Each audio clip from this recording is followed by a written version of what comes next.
quando eles se arrependiam, eles rasgavam as vestes.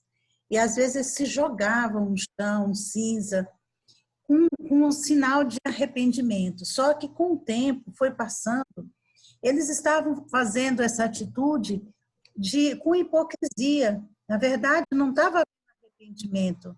E eles continuaram fazendo essa mesma atitude de rasgar as vestes, né? E então, essa mensagem vem dizendo que nós não devemos rasgar as vestes, mas rasgar o coração, ou seja, nós devemos abrir o coração a Deus com sinceridade, arrepender dos nossos maus caminhos, arrepender daquilo que nós fizemos que não é bacana e que o Senhor não aprova. E agora, para que nós possamos voltar para o Senhor. Então, esse conselho é para nós hoje, nessa noite. Se nós estivermos, talvez, vivendo de uma forma que não agrada a Deus, o conselho que Ele deixa para nós é que nós devemos rasgar o nosso coração, abrir o coração ao Senhor, conversar com Ele, confessar o pecado e abandonar. E assim, o Senhor é benigno, Ele está disposto a nos perdoar. Então, essa é a boa notícia, né? Que o Senhor está sempre disposto a nos perdoar. Então, que Deus nos abençoe, que no decorrer desse estudo, nós possamos refletir bem na palavra e para que nós possamos tomar atitudes ao lado do Senhor. A gente ora, o pastor ora, Cláudio, pode ser? Pode ser. Pastor, então, por favor, amigo. Amiga, boa noite a todos. Então, vamos fechar os nossos olhos e orarmos. Querido amado Deus e bondoso Pai, diante da Tua presença, nós nos colocamos como aprendiz da Tua palavra. Pedimos que Teu Espírito Santo ele seja o nosso professor. Que o Senhor Amém, venha, Senhor. assim, ó Pai, nos ensinar, falar aos nossos corações e nos ensinar um pouco mais da Tua palavra, através do que nós vamos ver hoje aqui. Nos abençoe, Amém, perdoe os Senhor. nossos pecados, em nome de Jesus. Amém. Amém. Amém. Muito bem. Boa noite novamente a todos. Estão todos me ouvindo bem? Sim, Cláudio. Sim. Ok, então. Só fazer alguns ajustes aqui, já que não vai ser transmissão. Pronto. Ok. Nós paramos na semana passada, no último estudo, por sinal um estudo longo, né? Em que nós falamos de 7 igrejas e falamos também dos 7 selos. Passamos pelo cunho da história e percebemos que, na realidade, nós já passamos por 6 dos selos, né? Já foram abertos 6 selos. E estamos vivendo no último instante, ou no tempo da última igreja, e estamos no limiar da abertura do 7º selo, que é a volta de Jesus. E interessante é que a profecia, ela para, né?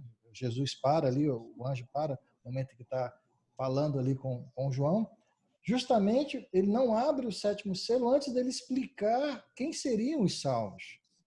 Porque a profecia diz, para, não abre ainda o 7º selo, ou seja, não vou voltar ainda, Deus não volta enquanto não selar os conservos. Então, a gente vai falar um pouco sobre esses 144 mil selados. Há um problema em relação a essa teoria, porque num determinado momento se pensa que os selados de Deus são apenas os 144 mil. E aí eu fico pensando assim, se isso fosse verdade, se só existissem 144 mil salvos, eu acho que eu não deveria estar, então, dividindo a palavra de Deus com você, porque vai que um de vocês toma o meu lugar, né? Então a gente tinha que estar brigando. E não é bem por aí. A gente sabe que não é verdade, que Deus quer salvar todos, né? Vai ver uma grande multidão. Então a gente precisa desmistificar e entender o que é o selo de Deus e quem são os 144 mil. Intimamente vamos dizer assim, os dois casos estão ligados. Ao final desse estudo, nós vamos poder entender que não há contradição na Bíblia, então é óbvio que existe os 144 mil e que existe também a questão do selo. Muito bem. E aí o capítulo 6, 17 termina com uma pergunta, porque chegou o grande dia da ira deles. E quem é que pode suster-se? Muito bem. Apocalipse capítulo 7, verso 1 diz: Depois disso, vi 4 anjos em pé nos 4 cantos da terra, observando seguros os 4 ventos da terra, para que nenhum vento soprasse sobre a terra, nem sobre o mar, nem sobre a árvore alguma. E o verso continua. Vi outro anjo que subia do sol nascente, e tendo o selo do Deus vivo. Então, foi aqui que nós paramos na última aula, né? Identificando que Deus possui um selo seu. E o texto continua dizendo, e clamou em grande voz aos 4 anjos, aqueles aos quais fora dado fazer dano à terra e ao mar, dizendo, não danifiques nem a terra, nem o mar, nem as árvores, até que selarmos na fronte os servos do nosso Deus. Então veja que a volta de Jesus, ou seja, o que antecede a abertura do 7º selo, está intimamente ligado com essa operação de selamento dos filhos de Deus. Ou seja, Deus vai chegar um momento em que o cálice da ira de Deus vai transbordar. Quando isso acontecer, puro, puro, ou melhor dizendo, santo, santo, perdido, perdido. Mas enquanto isso não acontece, Deus está tentando, de todas as formas possíveis, selar os seus conservos, selar os seus, vamos dizer assim, os seus, o seu povo, de certa forma. E talvez esse seja o grande motivo de muita gente achar que Deus não voltou ainda, está tardio a volta dele. Eu gosto sempre de lembrar a minha experiência. Se Deus tivesse voltado há 20 anos atrás, eu seria um dos que estaria no grupo de fora, com certeza. Então, Deus segura ao máximo a sua volta por amor a nós, porque ainda existem muitas pessoas que ainda não seguiram o caminho certo. Como foi dito na última aula, o grande problema do engano feito pelo inimigo, feito por Satanás, é que ele não modificou as coisas da noite para o dia. Demoraram séculos e foram uma mentirinha aqui, uma mentirinha por lá, e as pessoas começaram a ouvir tanto aqui, de forma tão repetida, que o que aconteceu? Começaram a acreditar que aquilo era verdade, sem sequer chegar a fazer, vamos dizer assim, uma reflexão em loco. Muito bem. Continuando, então, nós temos aqui que 4 anjos seguram os 4 ventos. Bom, essa é uma figura de linguagem, né? Nossa tabelinha que a gente montou, inclusive a primeira que eu mostrei, ventos significa, na realidade, guerras. Então, como a Bíblia explica a Bíblia, e nós entendemos que Apocalipse é uma parte profética, então nós vamos entender o que significa ventos na profecia. Para isso, nós vamos no livro de Jeremias. Jeremias, capítulo 4, versículo 11 ao 13, diz assim, naquele tempo se dirá a este povo e a Jerusalém, um vento seco das alturas do deserto veio ao caminho da filha do meu povo, não para padejar, nem para limpar, mas um vento mais veemente virá à minha parte. O texto continua dizendo, agora também eu pronunciarei juízos contra eles. Eis que virá subindo como nuvem, e os seus carros como a tormenta, seus cavalos serão mais ligeiros do que as águas, e ai de nós que somos assolados. Portanto, claramente, quando se refere a ventos, há uma ligação direta com guerra. Então, o mundo vai ser destruído, de certa forma, por uma guerra. Não uma guerra como nós conhecemos, mas o próprio Deus, ao vir para este mundo, o mundo vai ser retirado do Espírito Santo de Deus e ele vai voltar a ser sem forma e vazio. Então, isso não aconteceu ainda porque Deus está segurando esse período, esse tempo. Né? Então, será dessa forma. E aí, há uma menção especial sobre os 144 mil, exatamente no livro de Apocalipse, capítulo 7, verso 4. Que diz assim, então ouvi o número dos seus, que foram 144 mil de todas as tribos dos filhos de Israel. E aí nós precisamos entender, então, a que se refere esse 144 mil. Primeira coisa que eu preciso dizer para você, quando se refere a tribos de Israel, nem mesmo o povo judeu consegue mais hoje identificar quem é descendente do quê, porque já houve uma mistura. Segundo, nós fazemos parte de alguma descendência da tribo de Israel? Não, porque não somos descendentes de judeus, somos gentios. Então, se esses 144 mil fosse apenas da tribo ou apenas do povo judeu, com certeza a Bíblia teria um equívoco. Por quê? Porque da mesma forma em que a salvação está disposta para todos, não mais só apenas para o povo judeu, não poderia agora esses 144 mil serem apenas judeus. É uma das teorias. Mas há muitas outras teorias em relação a isso, né? Para que a gente possa entender quem são esses selados. Entre essas teorias, tem uma, inclusive, que diz, que é muito aceita por aí, que esses 144 mil são judeus, aí por isso que tem essa separação dos 144 mil e da grande multidão, que a gente vai já falar. Esses 144 mil seriam judeus da Palestina que vão aceitar Jesus como Messias. Essa é uma das teorias.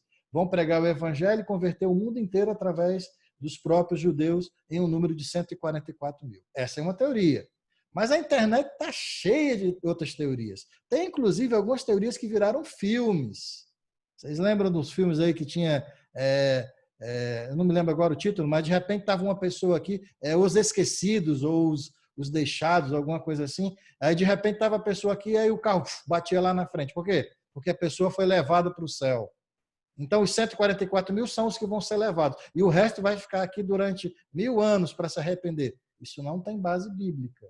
Um dos estudos que nós fizemos lá atrás, nós vimos que a única vez que aparece a palavra arrebatados é justamente quando é junto todo o povo de Deus, vivos e ressuscitados em Cristo, e esses sobem ao céu, são arrebatados, é a palavra que é utilizada, são levados até o encontro de Deus. E eles, todos nós, os vivos e os mortos durante todos os séculos que morreram em Cristo Jesus, serão transformados, o incorruptível, do corruptível para o incorruptível, do mortal para o imortal. Então, quando isso acontecer, é que nós seremos, então, levados para ficar lá durante 1000 anos. E depois voltamos aqui para essa terra para que haja o juízo final. Então, há uma diferença muito grande em pegar esse pedacinho do texto e querer fazer, por exemplo, teorias como essa. Não há base bíblica nenhuma. É tanto que um dos estudos que nós fizemos já desses guias mostrou justamente que a volta de Jesus será como um relâmpago e vai ser vista por todo o olho, de norte a sul, leste a oeste, hemisfério sul, hemisfério norte, não importa. Quando Jesus voltar, ou seja, o 7º selo for aberto, todos nós o veremos. Portanto, não há arrebatamento secreto. Então, essa teoria de que os 144 mil serão um arrebatamento secreto também não é uma teoria muito compatível com os escritos bíblicos. Pode falar, pastor. Amigo, muito bem, né? Parabéns aí pela explicação. E só para a gente entender um pouquinho do contexto, relembrando o estudo passado, nós temos que lembrar que os selos são eventos históricos. Então, do 1º, 2º, 3º, 4º, 5º, 6º selo são eventos históricos. E o 7º selo, você deixou uma deixa, né, no estudo passado, que significa realmente aí a volta de Jesus. Então, o que a gente pode entender? Para você entender melhor a questão sobre os selos, você vai entender que os 144 mil ainda eles são mencionados ali no período do 6º selo. Então, o 6º selo começa no versículo 12, e aí no capítulo 7, no versículo 1, então, você é mencionado 144 mil. O que nós temos que prestar atenção? Na verdade, esse número, a Bíblia, ela conversa muito, o significado dos números são muito importantes para a Bíblia, né? Então, você tem, por exemplo, o número 7, que ele é referente a Deus, você tem o número 6, que é referente às obras humanas, tanto que você tem o número da besta, um exemplo, só uma linguagem aqui, 666, né? E você tem o número de Deus ali representando a semana em 7 dias, e agora tem um outro número também na Bíblia que chama atenção, que é o 12. Então, 12 na Bíblia, você tem desde as tribos de Israel, 12, você tem os 12 apóstolos, e a cidade santa também é mencionada com 12 portas por onde vocês entrarão. Então, o que eu queria chamar a atenção de você? Então, 144 mil, na verdade, se você multiplicar aí, né, 12 por 12, aí você vai chegar nesse número, e lá na frente, olha, no versículo 5, no versículo 6, lá ele vai falando, mencionando novamente o nome das tribos. Então aqui, ó, tribo de Simeão, tribo de Manassés, tribo de Rubens. Então, o que isso nota para a gente? A questão da tribo, hoje nós não temos mais uma linhagem ligada a essa tribo de Israel. Então, nós somos de outra origem, né? Só que aqui, quando fala-se dos 144 mil, a primeira coisa que você tem que entender é que está falando do povo de Deus no período final que antecede a volta de Jesus. Porque se a volta de Jesus é no 7º selo, então o 6º selo está passando pela grande crise. E agora, assim como poderia falar as 12 tribos, sabendo que não existe linhagem direta, mas por que tribo? Porque se refere ao povo de Deus. Então, é uma linguagem figurativa para se referir ao povo de Deus no tempo do fim. E aí, a deixa final, que o Cláudio provavelmente vai comentar, o mais importante desses 144 mil não é o número, mas o mais importante são as características. Então, nós vamos agora avançar para as características. Eu só fiz essa ressalva para você prestar atenção nas características desse povo. Aí você vai poder saber se você está entre esse grupo que recebe o nome de 144 mil. Mais uma vez, eu reforço que não significa a quantidade, mas, na verdade, ele está falando aí o corpo, é como se fosse o povo de Deus no tempo do fim. Você vai saber se você faz parte das características dele. Então, é isso daí que eu convido você a prestar bastante atenção daqui em diante. Muito bem. E pegando a dica do pastor agora, exatamente. A primeira característica desse povo, pastor, é que esse povo, eles são selados com um selo. Então, observe que esse povo especial, esse povo remanescente, que seria o povo do fim, eles teriam a grande característica, ou a primeira delas, eles receberiam um certo selo. Então, para que a gente possa entender se nós estaremos exatamente no grupo dos salvos, nós precisamos então entender que os salvos terão que obrigatoriamente receber o quê? O selo de Deus. Então, mas e o selo? Vai ser. E para o pessoal do passado, lembrem-se, o 6º selo, esse selamento, está se referindo especificamente ao período que antecede a volta de Jesus. É posterior à abertura do 6º selo e anterior à abertura do 7º selo. Em outras palavras, esse selo é especialmente mencionado para quem vai viver depois de 1833 ou 1844, dependendo da profecia que você queira verificar, até a volta de quem? De Jesus. Porque esse povo de 1844 para cá, que é chamado de tempo do fim, esse povo ele passa por um processo de reavivamento espiritual. Ele passa por um processo também de abertura do conhecimento. Então, ao acontecer isso, o que vai acontecer? Esse povo ele é julgado de forma diferente. E agora, nós seremos cobrados também de forma diferente. Então, esse selo é especialmente mencionado para este período, apesar de, como a gente vai estudar aqui, ele sempre foi o diferencial entre o povo de Deus e o povo que não estava com Deus. O selo tem uma característica muito interessante, né? Lá em Ezequiel, é dito, inclusive, Ezequiel capítulo 9, versículo 4 e 6 diz: E disse-lhe o Senhor, passa pelo meio de Jerusalém e marca com um sinal a testa dos homens que suspiram e que gemem por causa de todas as abominações que se cometem no meio delas. E aos outros disse, ouviu, passai pela cidade após ele e fere. O texto então continua dizendo: Não poupe o vosso olho, nem os vossos compadeçais. Matai velhos, jovens, virgens, meninos e mulheres, até exterminá-los. Mas a todo homem que tiver o sinal, não vos chegueis. E começai pelo meu santuário. E começaram pelos homens mais velhos do que estavam diante da casa de Deus. Então, esse selo, esse selamento com sangue que é mencionado aqui, não só foi usado aqui nesse período aqui em que o povo de Israel estava rebelde, mas se você andar um pouco mais no passado, você vai chegar ao período em que o povo estava em confinamento, estava cativo lá no Egito, e houve ali uma marca muito interessante, porque toda a casa que tivesse a marca ali, o selo do sangue ali no umbral da porta, o anjo da morte não passaria. Nesse episódio narrado aqui no livro de Ezequiel, também foi a mesma coisa. Exatamente, aqueles que recebessem o selo de Deus, esses não seriam não teriam, vamos dizer assim, uma punição. Portanto, o selo mencionado aqui na Bíblia, o selo de Deus, né, dessa forma, ele tem sempre um sinal de livramento. Então, esse selo é para livrar as pessoas de algo ruim que vai acontecer com elas. Por favor, Nina, fique à vontade.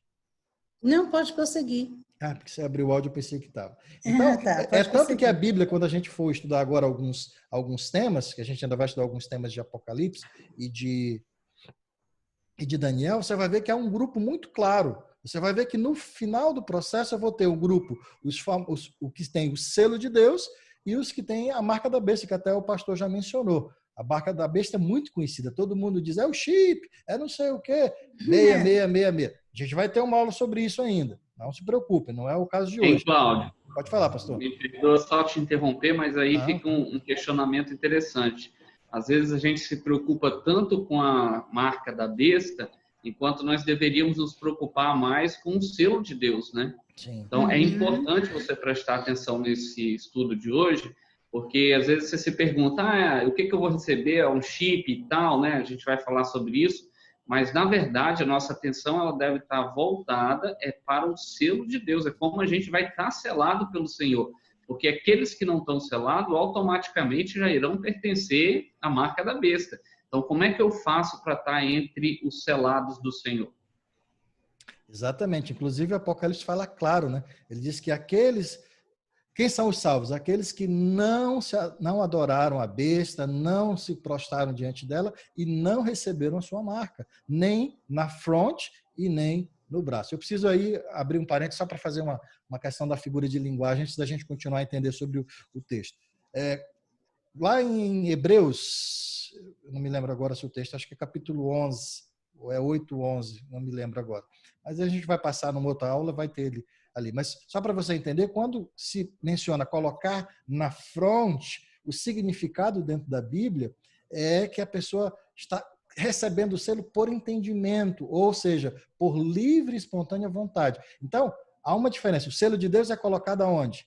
Na fronte, na testa. Ou seja, só recebe aquele que o aceita, que quer receber o selo. Porém, a marca da besta é diferente. Ela é colocada aqui na fronte, ou seja, alguns vão receber a marca por acharem que aquilo é bom, mesmo não sabendo que é a marca da besta, talvez vão até achar que é a marca de Deus, mas muitos vão ser obrigados, e por isso que diz que é colocado também na mão, no braço direito, que simboliza, então, trabalho. Então, muitos recebem a marca da besta por imposição da força laboral, mas muito por entendimento. Então, eu, nesse primeiro momento, quero que você se preocupe, exatamente como o pastor disse, entender o que é o selo de Deus. Se você entender o selo de Deus, você vai entender também o que é a marca da besta com facilidade. Portanto, qual é o selo de Deus?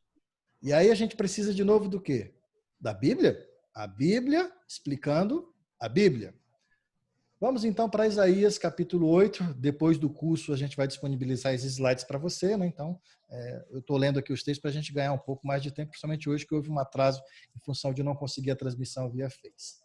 Muito bem. Qual é o selo de Deus? Isaías diz para nós, capítulo 8, versículo 16. Liga o testemunho, sela a lei no coração dos meus discípulos. João também já falava sobre isso. João dizia no 1 João, capítulo 2, versículo 3 e 4, dizia assim, ora, sabemos que temos conhecido por isto, se guardamos os seus mandamentos, aquele que diz, eu não conheço, eu o conheço e não guardo os seus mandamentos, olha a expressão que João usa aqui, ó. É forte, né? Mentiroso. E nele não está o quê?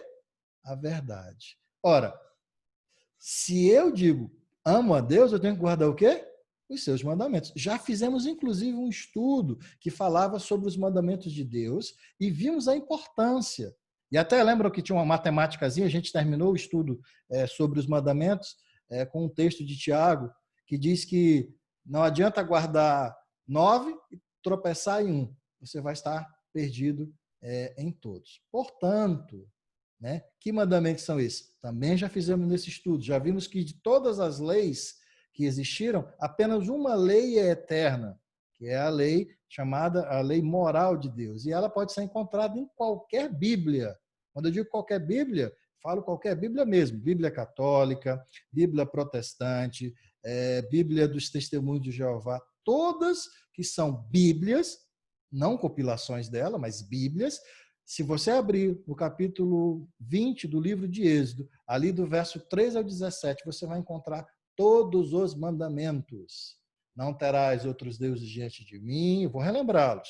Não farás imagens de escultura, não te curvarás a elas. Inclusive, este mandamento tem, como eu disse para vocês, na Bíblia católica, dos nossos irmãos católicos. É o mesmo, a Bíblia é uma só. Os textos que foram acrescidos não foram relacionados aos mandamentos, foram a outros textos de outros livros. Terceiro mandamento, não tomarás o nome do Senhor teu Deus em vão. Quarto mandamento, lembra-te do dia do sábado para santificar. Sétimo dia, o sábado do Senhor teu Deus, não farás nenhum trabalho, nem tu, nem teu servo. Quinto mandamento, e aí eu posso dizer para vocês que a primeira tábua seria esses 4 mandamentos, que Jesus sintetizou de forma maravilhosa quando disse assim: amará teu Deus de todo o teu coração. Este é o primeiro e principal mandamento. O segundo, semelhante a este, amar a quem? Ao próximo. E aí, os outros 6 mandamentos completam o amor ao próximo, dizendo o quê? Honra teu pai e tua mãe, não matarás, não adulterarás, não furtarás, não dirás falso testemunho, não cobiçarás a casa, a mulher ou qualquer coisa do teu próximo. Agora, pelo que disse Isaías, o selo de Deus, e pelo que disse João, está dentro dos mandamentos. E aí eu preciso entender o que é um selo para entender se algum desses mandamentos tem alguma característica de selo, que possa ser considerado algo especial, algo que marque. E você tem que lembrar, selo, mesmo para nós hoje, selo tem que simbologia? Selo é para identificar. Então, o selo de hoje não é igual ao do passado, mas a ideia é sempre a mesma. Qual seria a ideia? O selo ele precisa trazer o nome da autoridade, ou seja, quem pertence a esse selo, o cargo que ele ocupa e justamente a jurisdição sobre o qual ele exerce a autoridade. Ora, se eu aplicar essas 3 características, vou repetir, o dono do selo, o nome dele, o cargo que ele ocupa e qual é a sua jurisdição. Eu vou dar um exemplo para facilitar para vocês. Vamos imaginar na época do rei Leão, como é que era o nome dele? Era o rei Filipe. Pronto, o rei Filipe, lá na Inglaterra. Filipe III, Filipe IV, tiveram vários Filipes. O rei Filipe tinha um anel, e esse anel tinha uma grafia, tinha um símbolo. E ele aplicava aquele anel sobre a cera quente, né, para selar os documentos ou uma assinatura dele em algum documento. Quando a cera esfriava, ficava a marca ali do anel. Quando a pessoa olhava para aquela marca, ele identificava primeiro o nome, rei Filipe. Segundo, qual é o cargo dele? Rei. Qual é a jurisdição dele? Rei da Inglaterra, ou da Anglo-Saxônica na época. Perfeito? Então, se eu olhar para os mandamentos, só existe um mandamento que consigo ver todas essas características. Ora, o não matarás não tem característica nenhuma, não furtarás. Né? O primeiro mandamento, não farás, né? Não tomará o nome do Senhor teu Deus em vão. Opa, teu Deus. Então mas o único dos mandamentos que possui as 3 características é exatamente o 4º mandamento. Eu vou ler ele na íntegra para que você possa entender. Diz assim: lembra-te do dia de sábado para o santificar. 6 dias trabalharás e farás toda a tua obra, mas o 7º dia é o sábado de quem? Do Senhor. Opa! Então já comecei a identificar aí algumas coisas, né? Já sei quem é o Senhor. Senhor o quê? Teu Deus. Então já tem aí a primeira característica. Quem é o dono do selo? Deus, meu Deus. Não farás nenhum trabalho, nem tu, nem teu servo, nem tua filha, nem tua serva, nem teu animal, nem forasteiro das tuas portas para dentro. Porque em 6 dias fez. Fez aqui é uma atribuição. Qual é o cargo, então, desse Deus? Criador. Foi ele que fez. Falta qual agora a característica? A jurisdição. Então, eu já sei o nome, Deus. Cargo, Criador dos céus, da terra e de tudo que nele há.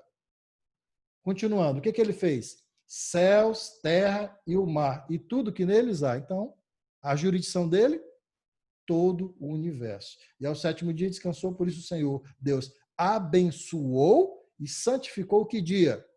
O dia do sábado. Quando nós estudamos 10 mandamentos, eu falei que esse era o mandamento mais difícil para ser guardado. Por quê? Porque durante anos, inclusive estudamos quando houve essa mudança, né, do sábado para o domingo, e nós vimos que durante séculos foi se mudando e se colocando na tradição. É tanto que hoje, as pessoas, a maioria, imaginam que a semana começa em que dia? Na segunda. Mas espera aí, a semana já começa no segundo dia? E o último dia da semana, qual é? Não é o sábado, porque, no caso, aliás, o último dia antes do sábado, né? Seria a sexta. Então, as pessoas costumam dizer que o último dia da semana é o domingo. Mas, espera aí, o domingo é o primeiro dia da semana. Inclusive, nesse estudo que nós fizemos, nós vimos que não há nem a menção do nome domingo. Porque quando colocaram essa palavra domingo, né, que seria Sunday, vamos dizer assim, né, seria a tradução mais próxima, é adoração ao sol. E de forma nenhuma os judeus iriam colocar adoração a outro Deus. Então, eles chamavam de primeiro dia, segundo dia, terceiro dia, mas o sábado não. O sábado era chamado de sábado, ou seja, exatamente o dia de descanso para todo judeu. Muito bem, voltando aqui à característica, então, vamos ver se funciona mesmo, se esse mandamento tem característica de selo. Nome, Senhor Deus. Cargo, Criador. Jurisdição, todo o universo. E isso que eu estou falando agora, para muitos pode ser novidade. Espera aí, eu não sabia que o mandamento era tão importante assim. A Bíblia já enfatizava desde o começo a importância desse dia, e eu vou repetir de novo, não só do sábado, mas a importância de se guardar os mandamentos de Deus de modo geral. E aí eu vou abrir outro parêntese. Adianta eu guardar os mandamentos de Deus e não ter amor ao próximo? Não. Adianta guardar por guardar os mandamentos e não ter amor a Deus? Não. É um conjunto. Eu só posso guardar os mandamentos se eu fizer isso por amor. Lembra onde é que o selo era colocado? Na fronte. Não por obrigação no braço. Em outras palavras, você não é obrigado a guardar, a ter ou receber o selo. Mas quando fizer, vai ser de coração, vai ser porque você vai aceitar, não é porque você está com medo dos flagelos de Deus, não é porque você está com medo, não, você vai fazer por amor a Deus. Porque, como diz a palavra de Deus, se me amares, guardareis os meus mandamentos. Portanto, se eu amo a Deus, se eu amo Jesus, como eu sei que todos nós amamos, a nossa obrigação como cristãos é guardar os seus mandamentos. Não um, nem dois, mas os 10. E fazer isso por amor a Deus e amor ao próximo. Muito bem, a Bíblia já falava sobre isso. Olha só aqui um texto de Ezequiel, capítulo 20, verso 11, que diz: Dei-lhes os meus estatutos, ou seja, os meus mandamentos, né? E lhes fiz conhecer os meus juízos, nos quais, cumprindo, o homem viverá por eles. Êxodo, capítulo 31, verso 16. Pelo que os filhos de Israel guardarão sábado e celebrando por aliança perpétua. E aí você vai dizer assim, mas espera aí, os judeus, você não acabou de falar que não tinha nada a ver com o judeu? Eu vou já mostrar que não só os judeus guardavam o sábado, mas também outros personagens importantes da Bíblia, inclusive depois da morte de Jesus. Pode falar, pastor. Amigo, só para a gente situar novamente aí, nós estamos falando de selo, você pode aplicar em algo conhecido da sua época. Talvez tenha alguém que tem cultura aqui, que já trabalhou na roça, e tem pessoas que criam animais, e nesses animais ele coloca a sua marca. Então, aquela marca ali, ela tem se porventura um animal pular cerca, fugir, se misturar em outro rebanho, então, aquela ali vai ser a maneira pelo qual você vai distinguir, né, qual é o que te pertence e qual é o que não te pertence. Só que na questão do selo de Deus, você não acontece como um animal que é obrigado a receber ali o ferro quente ou a marca. Na verdade, você agora é o voluntário. É você que vai possibilitar, assim, dar a sua liberdade a Deus para Ele poder agora ter uma marca em você. Amigos, aquilo que pertence a Deus, eu estava buscando o texto aqui de Isaías, que Deus ele reclama uma coisa, a autoridade de Deus, ele não divide a glória dele com nenhum outro ser. Então, aquilo que pertence a Deus realmente pertence, o que não pertence, ele deixa para lá. A gente tem quando o povo sai do Egito, escravo, e logo eles adoram o bezerro de ouro, quando Moisés chega embaixo, ele traça uma linha e fala assim, ó, aqueles que quiserem ficar do lado do Senhor, dessa linha para cá. E ali era a forma de identificar os que eram de Deus e não. Só que durante a história, Deus ele tem usado marcas, sim. Eu acredito que o Pontes já vai abrir o texto aí também, de Isaías 20:20. Eu não vou adiantar para você, mas você vai ver que Deus ele tem as suas maneiras, as suas prerrogativas de identificar. E não é por placa de igreja, não. Você vai ver isso bem interessante. A gente tem muitos amigos aqui que estamos estudando juntos, né? Então, não é placa X, placa Y, que vai falar, esse é de Deus, esse não é de Deus. Não tem nada disso. Mais uma vez eu te digo, não é algo exterior, mas é algo interior. É algo racional, é algo que você decide praticar. Então, o selo de Deus, ele é um selo que ele só é colocado com a sua permissão, não é pura obrigação. Muito bem. E até porque a Bíblia, no livro de Apocalipse, né, pastor, especialmente, ele fala apenas de 2 grupos de pessoas. Os salvos, que receberão o selo de Deus, e os perdidos, que se prostraram diante da besta, adoraram a besta ou receberam a sua marca. Muito bem. Aí, Cláudio, vem até uma aplicação, né? Na verdade, aqueles que não recebem o selo de Deus já receberam da besta. Então, você vai ver, nós vamos estudar e você vai ver que na crise final, você vai ter que se esforçar para pertencer a Deus. Porque o natural, a corrente natural da humanidade, você vai ver que ela vai ser guiada para a adoração à besta. Agora você vai ter que nadar contra a correnteza, contra os costumes mundanos dos últimos dias, para você, então, decidir por razão própria, escolher ser selado por Deus. E o Espírito Santo selará aí você, e você vai ver agora as características mais adiante. E se a gente for pensar, não é um sacrifício difícil, né? Deus não está pedindo para você vender tudo que você tem, que nem ele pediu para o jovem rico, e dar aos pobres. Ele não está pedindo para você se martirizar, ele está pedindo simplesmente, se me ama, segue os meus mandamentos. E ele ainda diz mais, quando a carga estiver muito pesada, o que ele vai fazer conosco? Ele vai dividir. Vai dividir, né? Então, veja que de hipótese nenhuma, essa escolha para nós é penosa. E o interessante, Cláudio, só aproveitando seu comentário ali, é que apesar de não ser penosa, eu sei que é muito mais fácil você obedecer a Deus do que o inimigo de Deus, mas você vai ver que muitos são aqueles que não vão obedecer a Deus. Então, amigo, aí vai uma dica, onde talvez a maioria está, e na Bíblia você vai notar isso, o povo de Deus nunca foi a maioria. O povo de Deus, às vezes, sempre ele foi aquela minoria. Então, é importante estudar a palavra de Deus realmente para você ter noção. A mídia, infelizmente, nós temos líderes religiosos que estão ensinando muitas coisas aí que não tem nada a ver. Daqui um dia, talvez você vai encontrar um pastor com um carimbo na mão falando que está vendendo o selo de Deus ali por um valor. São coisas que não tem cabimento. Por isso que é importante nós estudarmos a palavra e, através do estudo da palavra, Deus ele vai revelar a sua vontade para você. E, novamente, eu lembro, né? Ninguém, em sã consciência, vai dizer assim, vem cá, coloca aqui a marca da besta.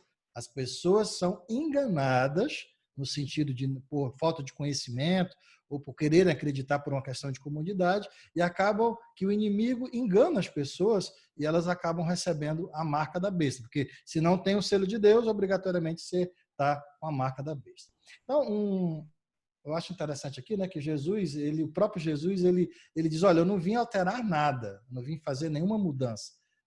Eu só vou ler o texto, que acho que eu não coloquei, pastor, o texto que o senhor mencionou, que é o Ezequiel, capítulo 20, verso 20, que diz, santifiquem os meus sábados para que eles sejam um sinal entre nós.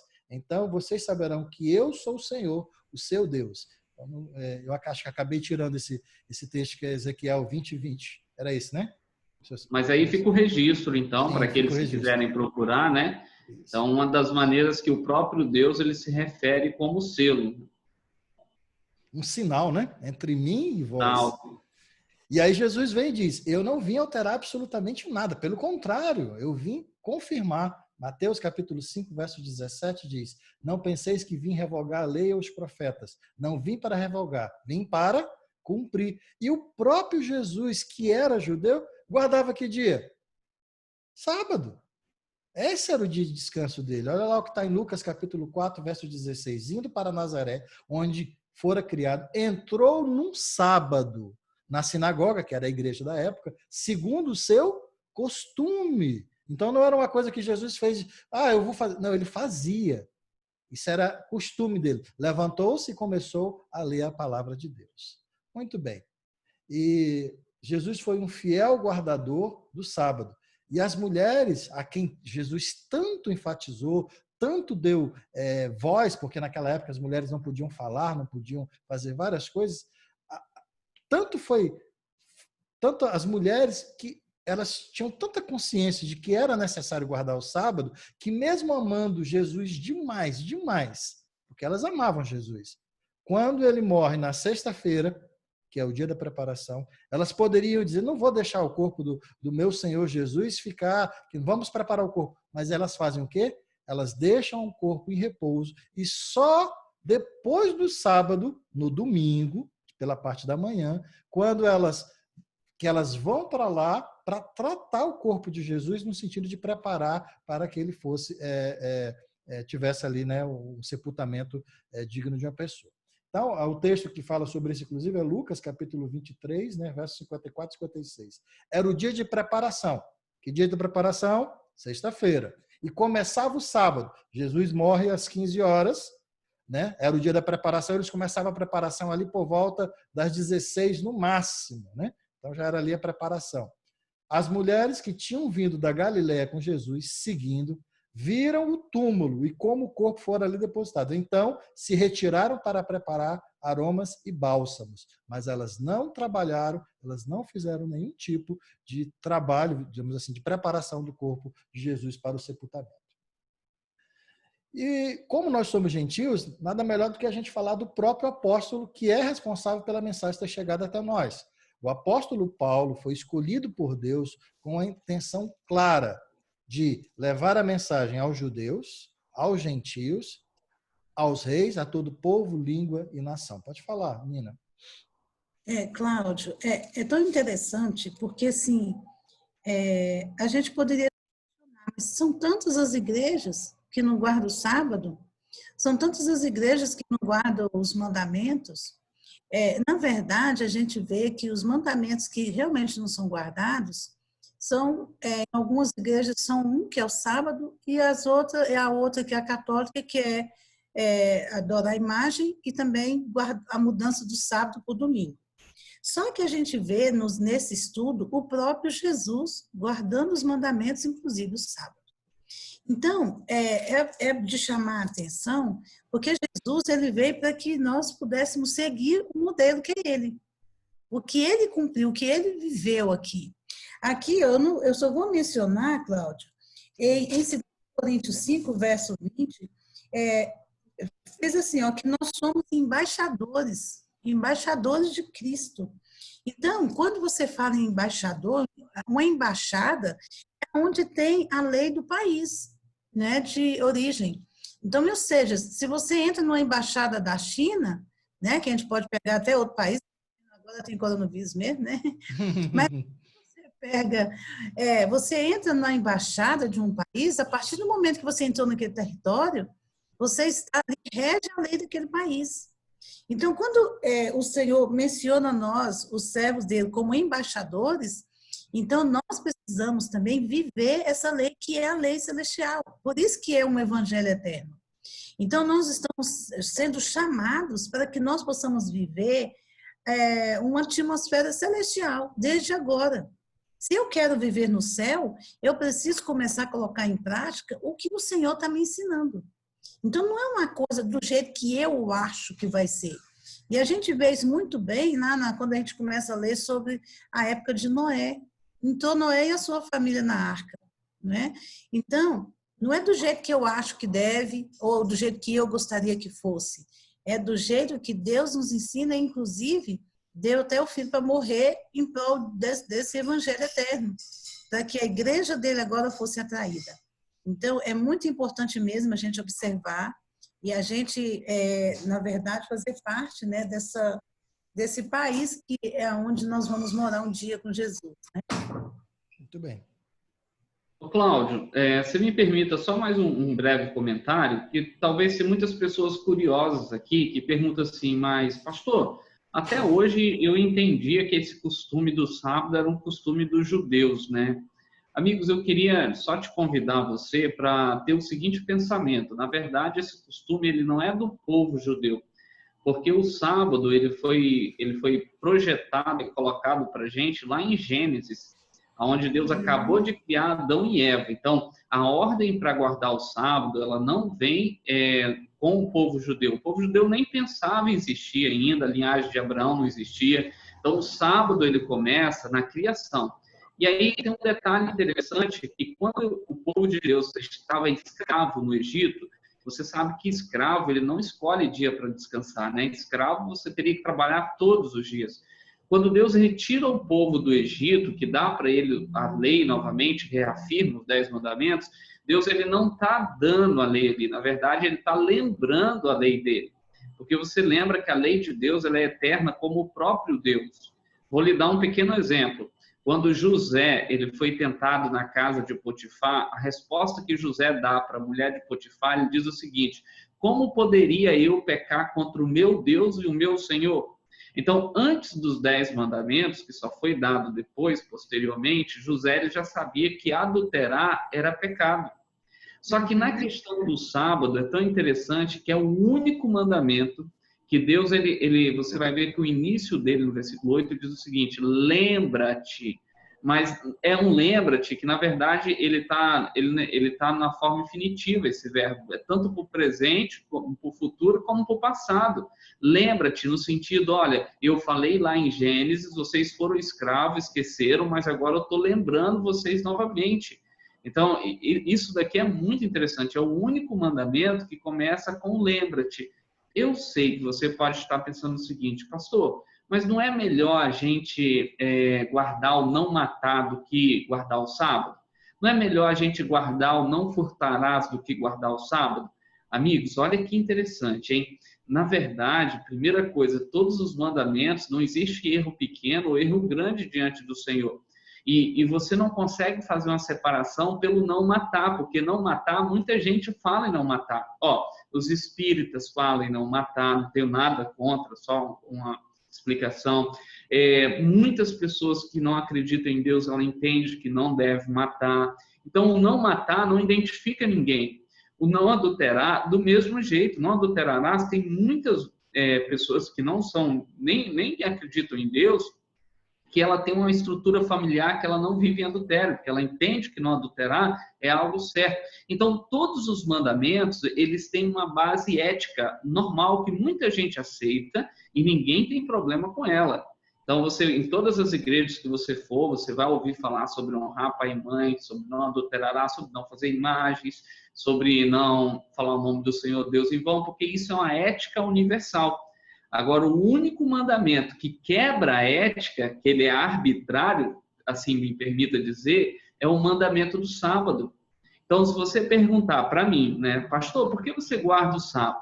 Eu vou olhar para você com toda sinceridade e falar, amigo, eu não sei, eu só guardo porque Deus mandou. Ele mandou em Gênesis, relembrou em Êxodo, e Jesus ele falou, até que passe o céu e a terra, ele não irá passar, nem um tio, nem um jota, né? Então, aí vai uma ideia válida para você meditar um pouquinho nessa circunstância. Muito bem. E exatamente por isso que Paulo tinha esse mesmo costume. Como diz aqui Atos capítulo 13, verso 42, e saíram, rogaram-lhes que no sábado seguinte lhe falassem essas mesmas palavras. E aí o texto continua isso. No sábado seguinte, afluiu quase toda a cidade. Então, era um costume de Paulo ali também. Então, havia um dia especial no primeiro século, né? Era considerado o dia do Senhor. Então, até o último escrito ali da Bíblia era considerado o dia do Senhor. E que dia do Senhor é esse? Apocalipse capítulo 1, verso 10, né, ali onde eu falei para vocês, onde João começa a escrever, ele diz, achei meu espírito no dia do Senhor. Então, olha que coisa bonita, né? Ele recebe ali a visão para escrever o livro de Apocalipse em que dia? No dia do Senhor. E que dia do Senhor é esse? É o sábado. Já passa aí, pastor. Claro, você me perdoa, Claro. amigo, mas olha como a Bíblia é magnífica. Quando você fala sobre as 7 igrejas, que igreja Jesus volta? Na sétima. Na sétima. Quando você fala sobre as 7 trombetas, por exemplo, qual é a trombeta que anuncia a volta de Jesus? A sétima. A sétima. Quando você fala no sétimo selo, qual é o selo que trata da volta de Jesus? Sétimo. O sétimo. Aí, quando João fala no dia do Senhor, você tem alguma dúvida ainda que seria em outro dia, a não ser o sétimo? O sétimo. Não tem, né? A estrutura montada, não tem como você ter outra interpretação sobre isso. E eu vou até colocar os textos aqui para não ter problema. Tá aqui, ó. Porque o Filho do Homem é o Senhor do sábado. Do sábado. O sábado foi estabelecido por causa do homem, não por causa do Senhor. De sorte que o Filho do Homem, que era uma forma com que Jesus se referia a ele próprio, é também o Senhor do sábado. O sábado é realmente o dia de Deus. Pode falar, Nina, se tu ia acrescentar? Não, pode continuar, Cláudio. Muito bem. E aí o que acontece? Aquilo que nós estudamos, inclusive na lição anterior, né? De que, com o passar do tempo, houve uma tentativa do inimigo de Deus em mudar o quê? Mudar a lei de Deus. E como é que ele fez isso? Ele, segundo alguns estudos que a gente ainda vai até fazer na parte do livro de Daniel, também no livro de Apocalipse, porque os dois se juntam nessa temática, havia então um chifre pequeno que representava um grande poder. E esse poder, ele iria fazer o quê? Ele iria mudar os tempos e a lei. E aí o que esse poder então ia mudar? Daniel 7:25 diz: ele proferirá palavras contra o Altíssimo, magoará os santos do Altíssimo e cuidará em mudar os tempos e a lei. E os santos lhe serão entregues por um tempo, 2 tempos e a metade do tempo. Calma que essa profecia de 1 tempo, 2 tempos e a metade do tempo, a gente ainda vai falar num outro momento. Fica tranquilo. Mas eu preciso que você entenda que haviam 3 características fortes em relação a esse anticristo ou a esse poder. Primeiro dela, proferia palavras contra o Altíssimo, ou seja, iria pegar a mensagem de Deus e lançá-la por terra, no sentido de ir contra a mensagem de Deus. Magoaria os santos e mudaria os tempos e a lei. Pode falar, pastor. Amigo, é só nessa última característica, quando nós a lemos no original, há uma íntima ligação entre a palavra tempos e lei e tempo. E se você parar para pensar dentro do contexto dos mandamentos, o único mandamento, a única lei que envolve tempo é o 4º mandamento. Eu sei que tem aplicações, né, secundárias que falam sobre a questão da 24 horas, que o dia não era contado assim, mas existe uma aplicação muito interessante quando você ouve falar essas duas expressões juntas, lei e tempo. A única lei que denota tempo na Bíblia, você vai encontrar o 4º mandamento. Muito bem. E aí a gente chega, então, a entender, né, que a mudança da lei não foi autorizada de forma nenhuma por Deus. De maneira nenhuma. Então, a obediência do mandamento do sábado constitui um selo ou um sinal de lealdade. Eu falei que não tinha colocado o texto, pastor, mas está aqui. Ezequiel 20, verso 20. Santifica os meus sábados, pois servirão de sinal entre mim e vós, para que saibais que eu sou o Senhor vosso Deus. Portanto, a primeira característica que nós tínhamos, que era as pessoas que receberiam o selo de Deus, já identificamos. Já sabemos que o selo de Deus é um mandamento especial. E conforme Tiago, capítulo 2, versículo 10 ao 12, diz: porque qualquer um que guarda toda a lei e tropeça em um só ponto, torna-se culpado de todos. Porque aquele que disse, não cometerás adultério, também disse, não matarás. Se tu, pois, não cometes adultério, mas matares, está feito transgressor da lei. Assim, falai e procedei como devem ser julgados pela lei da liberdade. Então, a primeira grande característica desse grupo de 144 mil, que representa os que serão salvos, é exatamente serem selados pelo selo de Deus. E aí, outra característica é que esse grupo irá passar por uma grande tribulação. E agora, né? Nós já conhecemos, já estamos envolvidos envolto a essa grande tribulação. Mas eu vou dizer um negócio para você. A Bíblia, quando a gente estuda assim as profecias, eu vou infelizmente ter que dizer para você que vai piorar antes de melhorar. Vai ter que estragar um pouco mais para depois vir a salvação. Como o próprio Cristo fala, são princípio, ainda não é o fim, é o princípio das dores. Então, tudo que nós temos de angústia, de tribulação, vai aumentar um pouco mais ainda. Agora, nesses tempos de Covid-19, né, de corona, a gente pode dizer assim, nossa, ainda vai ser pior do que isso? Não sei se vai ser pior, mas a Bíblia diz que serão tribulações como nunca houveram antes. Vou ler o texto aqui para vocês. E um dos anciãos me falou, e aí eu vou tranquilizá-los com a leitura, tá? Porque vai ser, depois você vai entender por que você pode ficar tranquilo.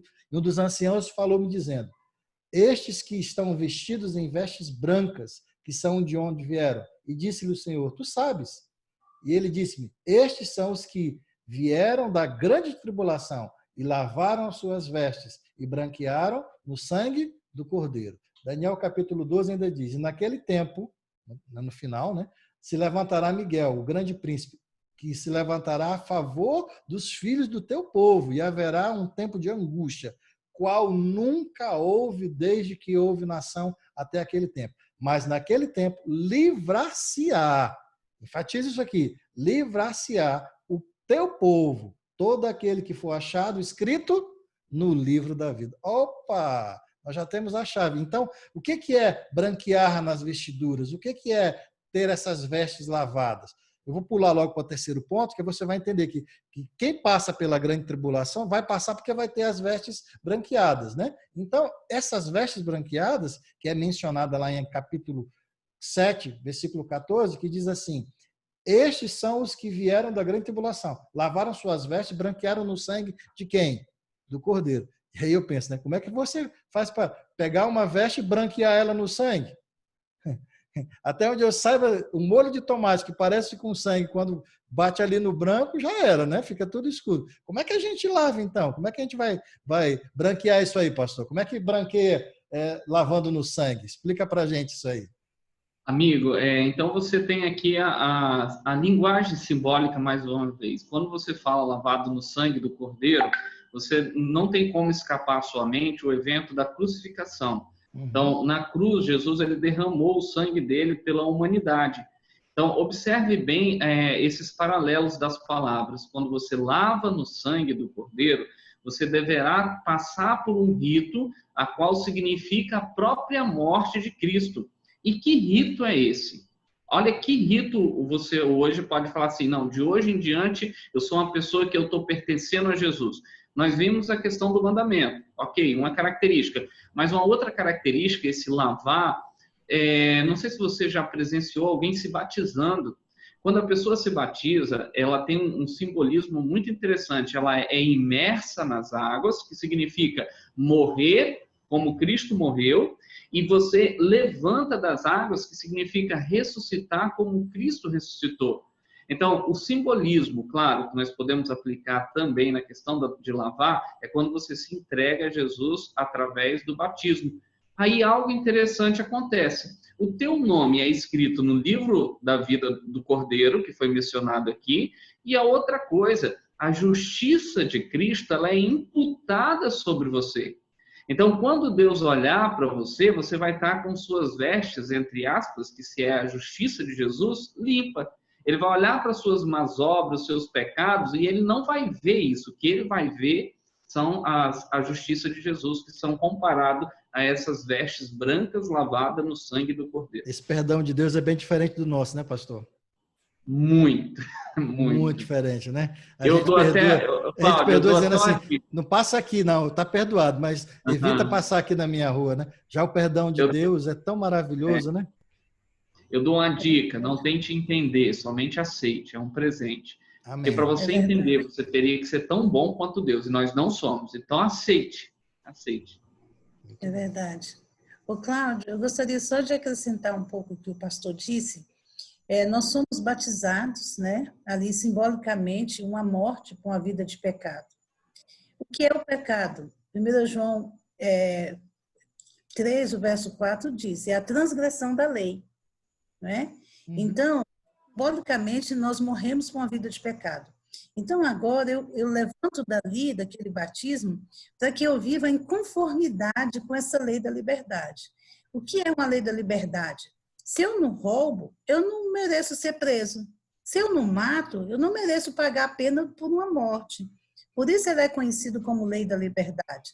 Então, agora, nessa tribulação que nós vamos passar, nós não sabemos se vamos permanecer vivos para passar na grande tribulação, mas os que passarem dessa grande tribulação, eles vão estar vivendo agora de que forma? Entregue por completo. Por isso, aquele que se entrega por completo, diariamente ao Senhor, ele vai ser justificado pelo sangue de Cristo. O nome dele vai ser escrito no livro da vida do Cordeiro. Que livro é esse? Um livro de Jesus. Amém. Então, quem que vai escrever? O próprio Jesus, porque ele conhece o nosso coração, a nossa mente. Ele conhece as nossas intenções. Por exemplo, se eu estou ouvindo isso aqui sobre os mandamentos, isso é bobeira, nada a ver, nada a ver. Então, nós vamos ter um estudo que vai também levar nós a entender como guardar o sábado. Por exemplo, no sábado anterior a esse que passou agora, ligou uma pessoa para a gente e querendo ser consultada porque estava muito mal com Covid-19, era um sábado, 3h30 da tarde, precisava, insistiu para ir lá no consultório da minha cunhada para ser atendido. O que nós fizemos? Fomos lá.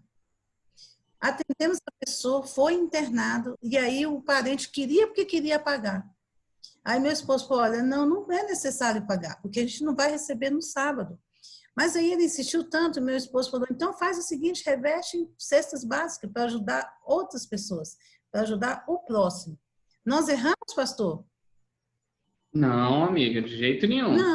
Não, porque o Senhor diz que é lícito fazer bem aos sábados. Então, nós vamos ter um estudo também que vai falar como guardar o sábado. Então, o Senhor curava no sábado. Então, nós também devemos estar disponíveis para ajudar as pessoas necessitadas. Mas devemos estar andando agora de que jeito? Conforme a orientação de Cristo, conforme o exemplo de Cristo. Então, esse estudo disponibiliza isso para nós. Então, para que nós possamos, nós temos um outro estudo que vai ser a segunda lição na quinta-feira. Então, se vocês tiverem mais pessoas que querem trazer para fazer parte desse estudo, por favor, procura a mim, pode procurar o pastor também, o Cláudio. Nós vamos estar com a nova turma de estudo. Então, para que nós possamos viver isso, talvez seja nós essas pessoas que vão estar nas grandes tribulações, né? E nós precisamos estar agora nos preparando para viver tudo que o Senhor espera que nós vivamos, né? Amém. Você ia falar, pastor? Amigo, só para tentar esclarecer, né, eu sei que quem está ouvindo pela primeira vez essa ideia de selo, às vezes não entende muito bem, mas eu queria que você imaginasse o contexto da Bíblia, ele é escrito num contexto de aliança. Aliança, talvez você também não entenda bem o termo, é como se fosse um contrato no cartório. Por que é importante nós selarmos a nossa vida com Deus? Amigos, eu sei que tem pessoas que falam assim, pastor, mas eu faço bem, eu me sinto salva, né? Imagine que você comprou uma propriedade e aí você recebeu, né, você pagou a pessoa tal, e a pessoa te tratou muito bem, abriu a casa, deixou você colocar os móveis lá dentro, e quando chegou no cartório, na hora de selar, na hora de assinar, ela fala assim, não, eu não vou assinar agora não, porque mas você já está lá dentro, fica tranquilo. Eu lhe pergunto, você ficaria tranquilo? Não, né? O selo de Deus, ele é da mesma maneira. Quando você se batiza, que Deus ele sela você, a Nina usou uma expressão muito interessante, você será justificado, o seu nome ele é escrito no livro da vida do Cordeiro, aí você pensa o seguinte, pastor, mas e eu não posso pecar mais daí em diante? Amigos, o não pecar vai ser o seu automático, mas se porventura você pecar, você selou um contrato com Deus. Em 1 Pedro, ele diz o seguinte, não pequeis, mas se todavia pecardes, lembra, você tem um advogado junto ao Pai chamado Jesus Cristo, o justo. Então, vale a pena você ser selado por Deus, porque aqueles que não são selados, é como se ele transgredisse e não tivesse um advogado. Você foi selado, você assinou um contrato com Deus, eu pertenço a Deus, e agora Deus também, ele é meu advogado. Então, ele não somente me salvou, mas ele te salva diariamente, ele te santifica. E isso é muito bonito, amigo. Então, é uma oportunidade, como o Cláudio falou no início. Não tem motivo no mundo para que nós não sejamos selados com Jesus.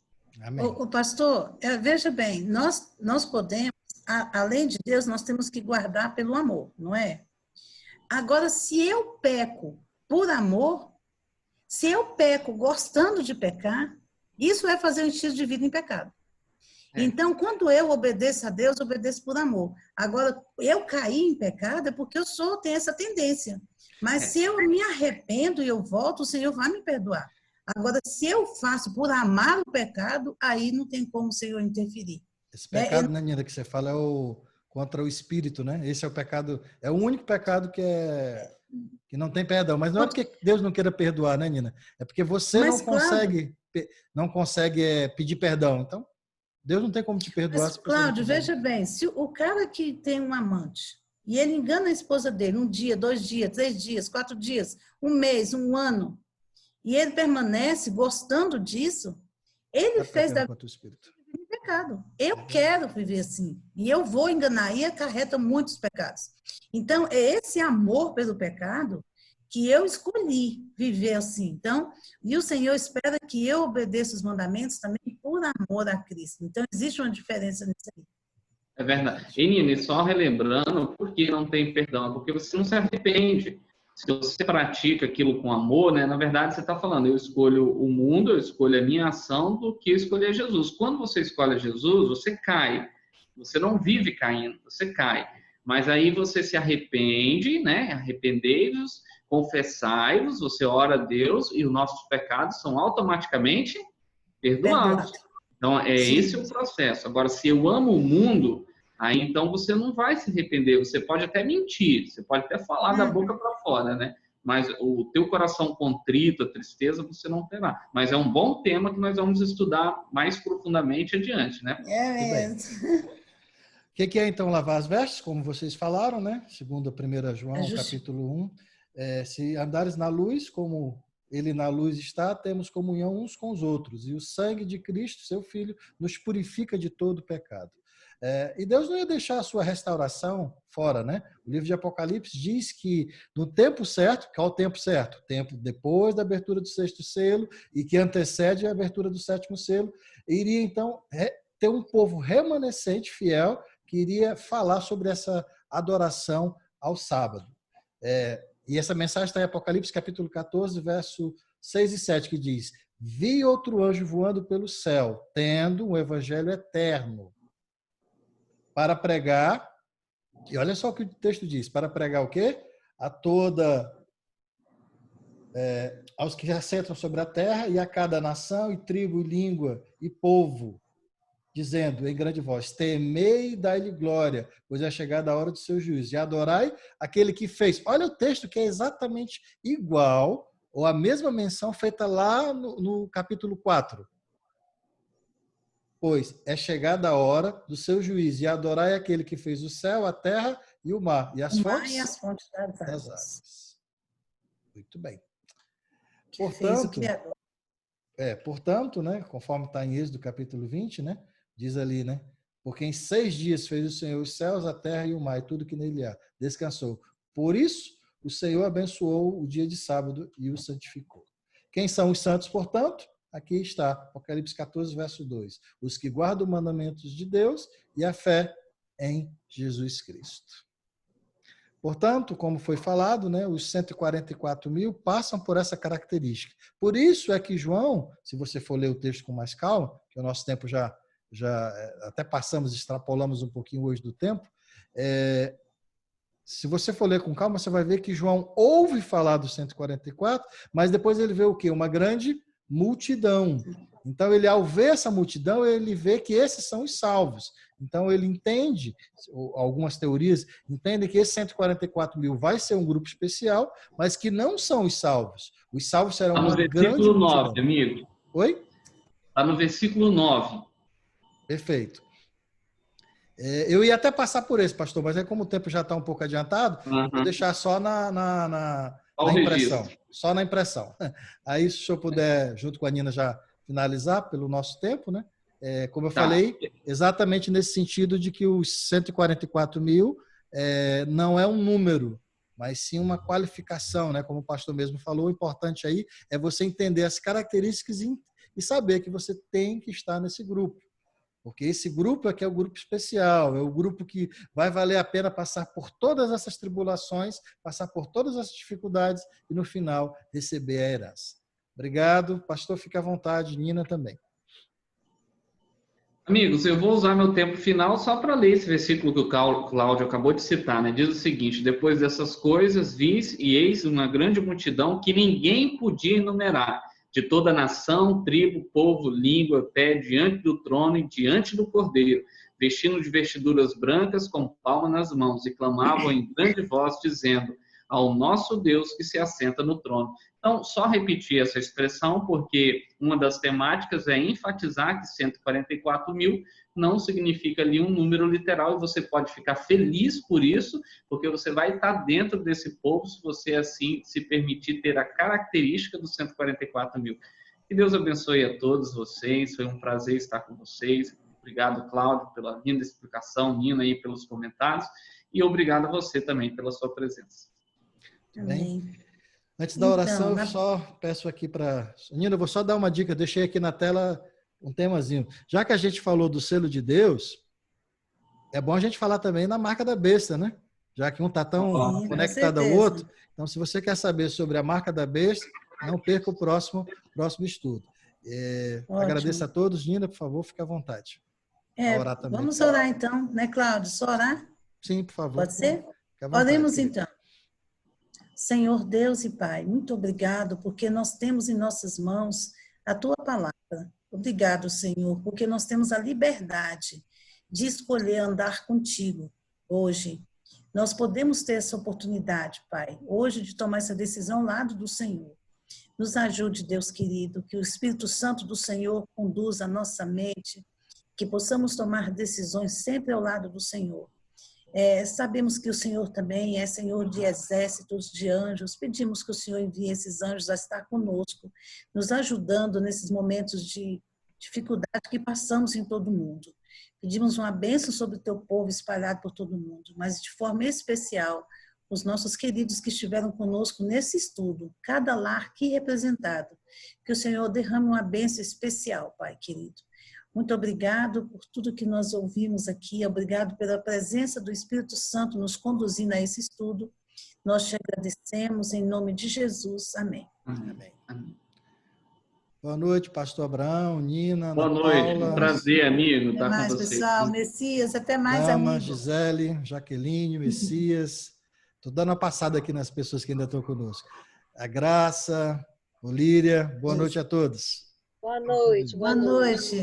E aí, vizinha? Bem, graças a Deus. Boa noite.